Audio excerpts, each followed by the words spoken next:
안녕하세요, 오토래프 신승영입니다. 오늘은 제 뒤에 있는 이 차 현대차 포토2 일렉트릭을 함께 살펴보시겠습니다.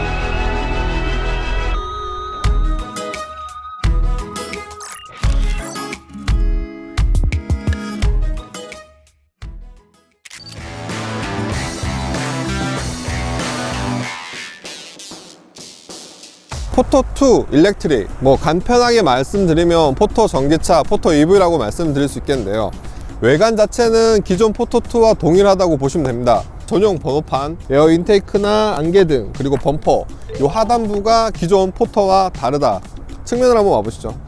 포토2 EV, 그리고 데칼이 이렇게 있어요. 이게 뭐가 포인트인지 전 모르겠지만 현대차 측에서는 이게 포인트라고 말을 해요. 스마트키가 굉장히 고급스러운데 스마트키가 적용됐기 때문에 오토폴딩이 된다. 굉장히 큽니다. 이 포토2 EV 같은 경우에는 굉장히 많은 부분이 기본 사양으로 장착되어 있기 때문에 이런 것들은 좀 차별화가 되고 있다. 그리고 스틸 휠입니다. 커버가 되어 있고,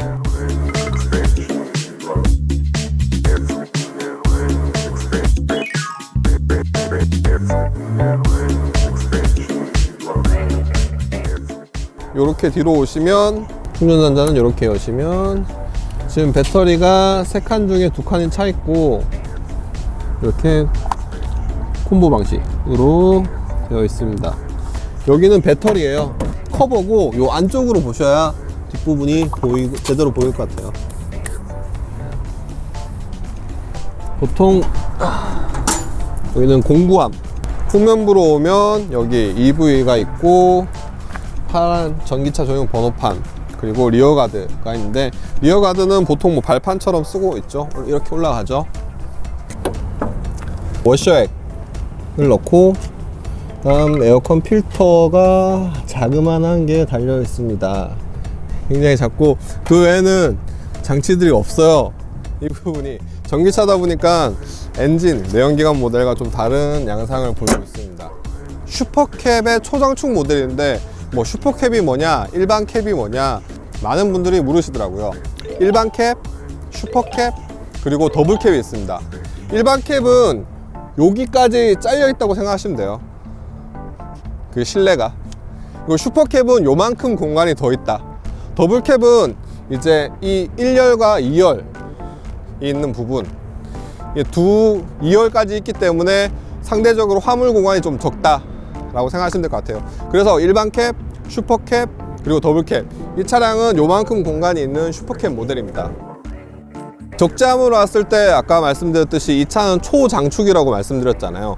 장축과 초장축 두 가지가 있습니다. 길이는 장축과 초장축 차이가 어느 정도냐 하면 이게 이제 30에서 한 40cm 정도, 걸쇠 부분 기준으로 이제 한 개가 그 정도 길이에요. 슈퍼캡의 일반 장축 같은 경우에는 한 6개, 요 정도 길이가 딱 끊긴다고 생각하시면 될 것 같아요. 더블캡은 뒤에 공간이 더 많이 있기 때문에 요게 한 칸 정도 줄어들어 있다. 일반 캡은 여기 한 칸 더 들어가 있다. 그러니까 30cm에서 40cm 단위로 이게 캡이 움직이고, 캡 단위도 그렇고 이렇게 뒤에 적재함도 그 길이가 다르다라고 생각하시면 될 것 같아요. 전반적으로 외관을 한번 둘러봤는데 여러분과 제가 봐온 포토2와 큰 차이가 없습니다. 사실 이 측면부에 배터리가 있고 운전석 뒤편에 충전기가 있는데 저는 이 충전기가 굉장히 불만이에요. 그 이유를 몇 가지 꼽을게요. 첫 번째로 이 부분 조수석에서는 발판이 있잖아요. 대부분 이렇게 올라가거든요. 운전자가 이렇게 하차를 하고 올라가야 되는데 발판이 없어요. 어떻게 올라가지? 결국에는 뒤에 타이어까지 가서 뒷타이어를 밟고 올라가야 되는 상황. 왜 발판을 없애고 이 위치에 충전기를 뒀을까 라는 게 제 첫 번째 불만이고, 두 번째 불만은 승하차를 하면서 전기차이기 때문에 충전을 충분히 할 수 있을 거란 말이에요. 그런데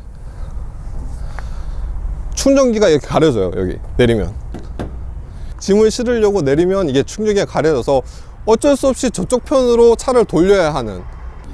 세 번째 단점은 대부분의 전기차들이 전방 주차를 통해서 주차를 하고 앞쪽에 꽂거나 아니면 한 요 정도 위치 앞쪽 휀다 쪽에서 충전을 하는데 포토 EV는 여기까지 와야 된단 말이에요.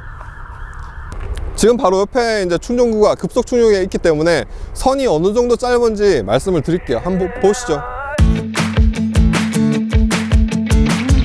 근데 포토 같은 경우에는 충전기가 있다고 무조건 충전을 할 수 있는 게 아니라 DC 콤보의 선이 굉장히 긴 곳만 이게 충전이 가능합니다.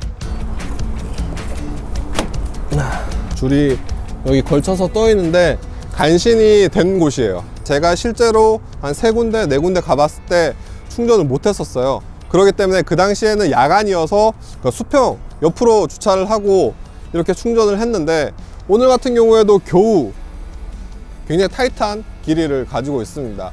이 충전기 위치가 조금 잘못되지 않았나. 앞서 말씀드린 2가지 단점과 마지막으로 말씀드린 이 충전기 콘센트 위치는 좀 불만인 것 같아요, 저는.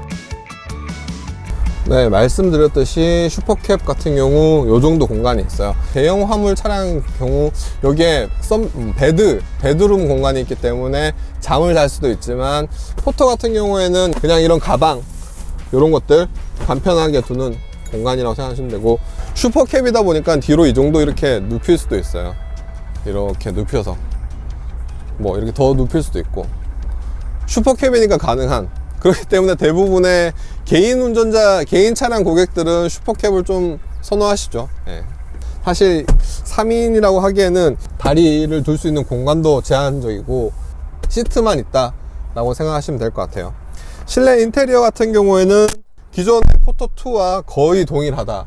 뭐 이런 내비게이션이나 이런 공조 장치 버튼들도 기존 포토2에 있습니다. 대부분 포토 같은 경우에는 수동에 깡통을 뽑거든요. 이 차는 사실상 거의 풀옵션이기 때문에 이런 구성 자체는 일반 포토2에도 선택을 할 수 있다.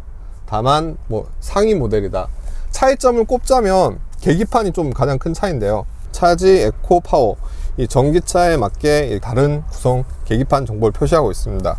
평균 연비 같은 경우에는 킬로와트아워당 몇 킬로를 갈 수 있는지 표시를 하고 있는데요. 그 외에 누적 정보, 뭐 주행 정보, 이런 속도계를 선택하고 있습니다. 운전자 주의, 전방 안전, 차로 완전.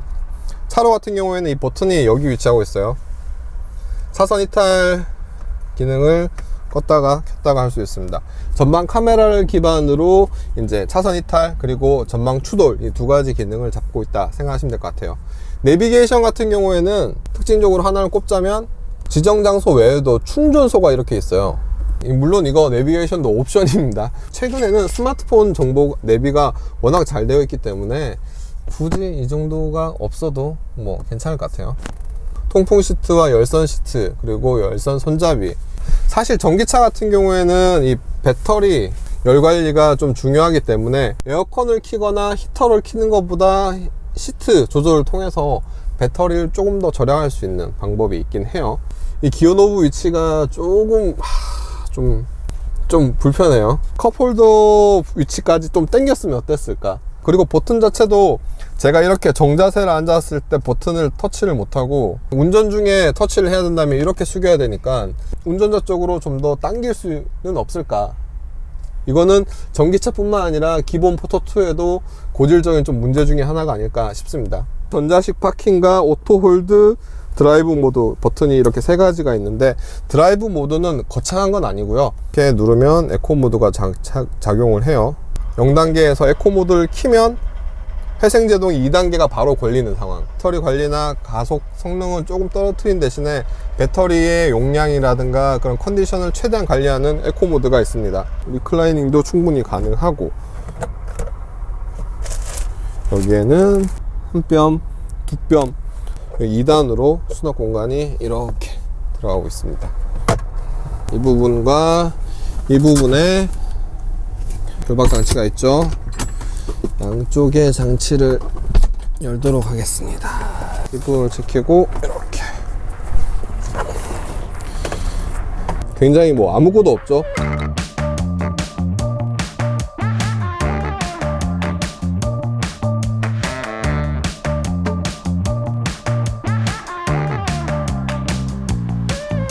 보증기간이 8년 12만 킬로미터예요. 복합연비는 220km로 표시가 되어 있습니다. 이 포터 EV 얼마냐고 물어보신 분들 종종 계셨는데, 포터 EV 가격은 4천만 원에서 4,200만 원입니다. 저는 안 살 것 같아요. 저 같은 분들이 많으실 것 같아서 정부에서는 이 보조금을 당연히 지급하고 있습니다. 승용차 보조금은 올해 820만 원, 작년에 900만 원에서 820만 원으로 줄었는데, 이 소형 화물차에 대한 보조금은 정부 기준으로 1,800만 원이 지급되고 있습니다. 게다가 지자체 보조금까지 더하면 서울시를 기준으로 900만 원 가량이 더해질 경우 이 차의 구입 가격은 1,300만 원까지 떨어지는데요. 보조금이 나오다 보니까 이 차 살만할 것 같아요. 제가 몇 번 지자체를 좀 더 살펴봤더니 지자체 보조금이 1,500만 원에서 1,300만 원까지 지자체 보조금을 해주는 곳도 있었습니다. 이 차 구매 가격이 500만 원에서 600만 원까지 떨어지는 지역도 있기 때문에, 물론 물량은 작지만 그 정도 가격이라면 충분히 가격적인 혜택이 있을 것 같아요. 현대차에서 계산한 방식에 따르면 디젤 연료 대비 한 50% 이상 연료비 절감 효과가 있다고 합니다. 게다가 구입 시 세제 혜택부터 시작해서 공용주차장과 유료도로 통행료, 이런 다양한 일상생활에서의 가격도 줄어들 수 있기 때문에 가격적인 메리트는 충분하다고 봅니다.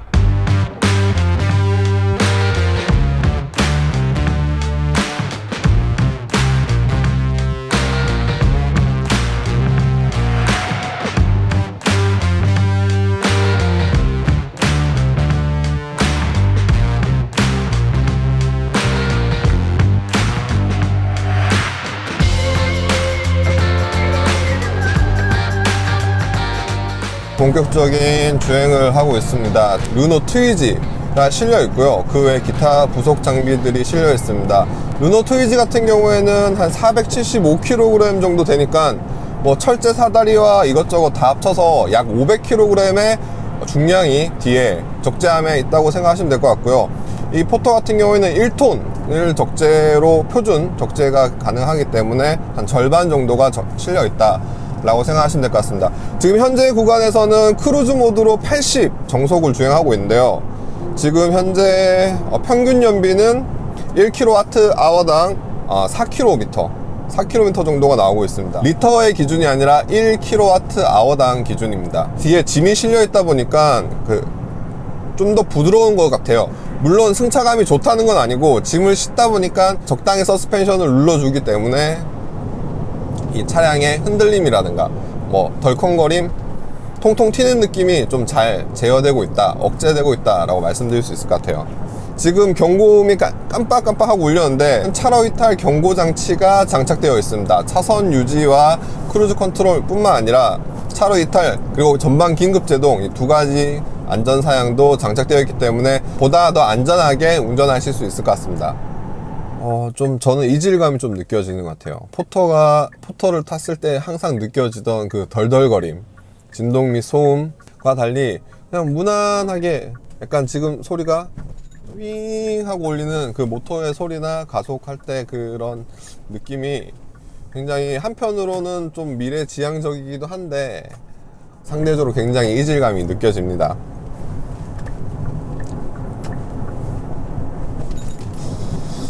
확실히 뭐 짐이 실려 있다고 하더라도, 전기차라고 하더라도 그 잘잘잘잘한 그런 서스펜션에서 걸러주지 못하는 그런 잔진동은 엉덩이를 계속 이렇게 토닥토닥토닥 하고 있어요. 그러다 보니까 운전을 좀 장시간 한 경우에는 피로감이 피할 수는 없을 것 같아요. 기존의 디젤 모델과 비교했을 때, 포터2랑 비교했을 때는 일반적으로 뭐 승차감이라든가 이런 데 한층 개선됐다 말씀드릴 수 있겠지만, 승용차랑은 비교를 절대 못할 것 같아요. 회생제동 0단계로 달리고 있는데, 회생제동은 지금 3단계까지, 0단계부터 3단계까지 총 4개의 단계를 설정할 수 있습니다. 회생제동을 좀 적극적으로 쓸 경우 원페달 그런 조작을 할 수 있을 것 같아요. 그러면 이제 회생제동을 좀 높여서 작동을 시키도록 하겠습니다. 회생제동을 좀 높이다 보니까 평균 연비도 조금씩 올라가고 있어요. 그런데 엑셀을 떼자마자 갑자기 급 제동하듯이, 브레이크를 밟듯이 제가 엑셀만 뗐는데 이렇게 제가 상체가 움직일 정도로 속도가 확 줄어드는 그런 현상을 볼 수 있습니다. 그리고 가속도에 살짝 더 느린 것 같아요. 회생제동 모드를 3단계로 했을 때는 이제 엑셀을 떼는 순간 속도가 확 줄어들고 회생제동 모드가 굉장히 적극적으로 개입을 하고요. 디젤 차량을 운전하시던 분들 입장에서는 이 차를 운전하면 굉장히 좀 생소한 이질감을 느끼실 수 있을 것 같아요. 지금 속도가 한 90, 풍절음, 외부에서 들려오는 풍절음이 굉장히 심하게 들려오고 있고, 이게 엔진 소음이나 뭐 진동이 좀 상대적으로 일반 포터에 비해 억제되다 보니까 상대적으로 더 많이 들려오는 것 같아요, 바람 소리가. 시야 자체는 굉장히 탁 트여 있어요. 탁 트여 있고 뒤에 짐을 실었기 때문에 사이드 미러를 좀 적극적으로 보고 있습니다. 가속감 자체는 굉장히 좀 뛰어납니다. 그냥 밟는 대로 쭉쭉 나간다고 생각하시면 될 것 같아요. 브레이크는 살짝 좀 많이 밀리는 감이 있는데, 기존의 포터 역시 브레이크에 대한 불만이 좀 있는 편이었거든요. 저는 아무래도 짐을 실는 차다 보니까 제동 거리가 좀 있는 편이라고 생각하시면 될 것 같습니다.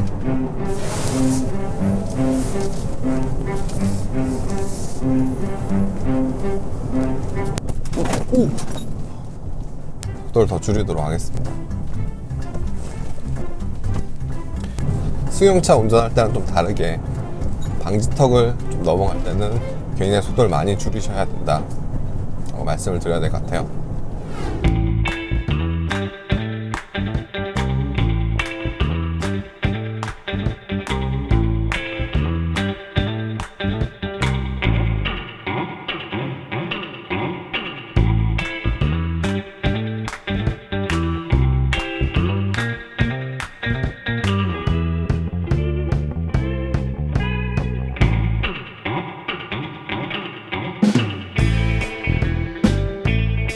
지금은 트위지를 내리고 빈 차로 갈까 했는데, 지금 낮 시간이 되니까 낮에는 굉장히 기온이 많이 올라서 더워요. 덥기 때문에 에어컨을 좀 켜고 갈 건데, 전기차의 특성상 램프류, 그리고 그다음 공조장치, 뭐 히터라든가 에어컨을 켜면 배터리가 굉장히 좀 빨리 닳습니다. 어느 정도 차이가 있을지 한번 보면서 갈게요. 트위지가 내렸기 때문에 무게가 한 500kg 정도 가벼워졌다. 근데 확실히 느껴지는 것 중에 하나가, 차가 가벼워졌는데 좀 경쾌한 움직임보다는 튄다, 통통 튀는 면이 이게 단지 짐을 덜었을 뿐인데 굉장히 좀 승차감을 떨어뜨리는 요소 중에 하나입니다. 디젤 차 같은 경우에는 꾸준히 진동이 막 울리고 덜덜거림, 그리고 소음이 들어오는 편인데, 전기차는 소음이 심하지 않다 보니까 이런 노면의 그런 나쁜 노면의 그런 흔들림이나 진동이 더 쉽게 느껴지는 것 같아요. 물론 뭐 포터 자체가 그렇게 승차감을 위한 차는 아닙니다. 화물을 싣기 위한 차, 목적이 분명하기 때문에 저렴한 가격에서 많은 짐을 싣고 얼만큼 효율적으로 움직이느냐, 이러한 목적이 뚜렷하기 때문에 제가 말씀드리는 승차감 부분에 대해서는 좀 뭐 실제 구매하시는 분들은 의미가 없을 수도 있어요. 그러나 9시간, 10시간 이상을 운행하시는 분도 계시기 때문에 운전자 피로도 측면에서 흔들림이나 승차감이 좀 개선돼야 되지 않을까 싶어요. 타선 이탈 방지 기능을 한번 잠깐 테스트를 해볼게요. 그래서 옆으로 이렇게 넘어갈 경우 핸들을 틀어줘요. 핸들을 틀고, 지금 핸들을 놓고 이렇게 잡고 있는데, 이렇게 핸들을 좌우 방향으로 잡고 핸들을 잡으라고 경고음이 이렇게 떴습니다. 횡풍 측면에서 바람이 불어서 의도치 않게 밀려가는 경우가 있는데, 이런 상황에서는 차선 이탈 방지 시스템이 굉장히 유용할 것 같아요. 이 전기차 다른 차량과 달리 좀 포터 같은 경우에는 크루징, 지금 정속 주행 모드를 쓰고 있지만 60일 때, 80일 때, 90일 때 이 에너지 소비가 굉장히 좀 많이 차이 나거든요. 속도를 높이면 높일수록 배터리가 굉장히 좀 빨리 닳는 경향을 보이기 때문에, 장거리를 한다, 뭐 크루징 모드를 최대한 쓰고 회생제동을 아무리 아껴 쓴다 해도 거리가 멀면 멀수록 좀 제한이 있을 것 같아요. 특히나 1회 충전 주행거리가 200여 km 밖에 안 되기 때문에 주행거리가 좀 짧은 도심에서, 그리고 정차가 많은 구간에서 더 효율적인 차량이 되지 않을까 싶습니다. 시내 구간에서 엑셀을 밟지 않아도 그냥 일반 D모드에서 충분히 이렇게 저속으로 잘 움직여요. 후진이든 전진이든 그런 거에 구분 없이. 그래서 브레이크만 조작만 잘 하면 되니까 그런 측면에서 굉장히 좀 뭐 클러치 따로 수동도 아니고 클러치도 필요 없고 그런 측면에서 괜찮은 것 같아요. 90 정속 주행을 했을 때 연비는 한 3.9, 3.8 이렇게 떨어졌었는데 지금 90에서는 평균 연비가 4.2, 4.3까지 이렇게 올라가는 모습이에요. 짐을 싣고 안 싣고의 연비의 차이는 분명히 많이 있습니다. 지금 저희가 하고 있는 이 상황은 이 제한적인 상황, 실제로 구매하시는 분들은 더 많은 짐을 실으실 거고 겨울철에도 히터도 트셔야 되고 전조등도 켜셔야 되고 날씨도 춥기 때문에 배터리가 더 빨리 닳을 수 있습니다. 오늘 하루 저와 함께 포터 EV를 타보셨는데 어떠셨나요? 장점과 단점이 극명하게 나뉘는 차량인 것 같습니다. 경제적인 혜택은 굉장히 큰 반면에 충전 시간이 길고 충전하기 어려운 점들, 일회 충전 주행 가는 거리가 짧다, 이런 측면에서는 굉장히 단점도 보였었거든요. 도심 내에서 물류는 굉장히 좀 최적화된 것 같은데 도시 간의 이동, 장거리 주행에서는 그렇게 추천드리기 어려울 것 같습니다. 사실 소형 화물차의 전동화, 전기차화는 굉장히 중요합니다. 굉장히 많은 포터들이 매연을 많이 내뿜고 있기 때문인데요. 포터가 전기차로 대체될 경우 도심 내 대기 개선에도 굉장히 많은 도움을 줄 것 같습니다. 이러한 측면에서 이 차량의 가치는 분명히 있지만 아까 말씀드렸듯이 장거리 주행이나 충전에 대한 단점도 분명히 있기에 자신의 상황에 맞게 이 차를 잘 선택하시길 바라겠습니다. 저는 지금까지 모터래프 시승이었습니다.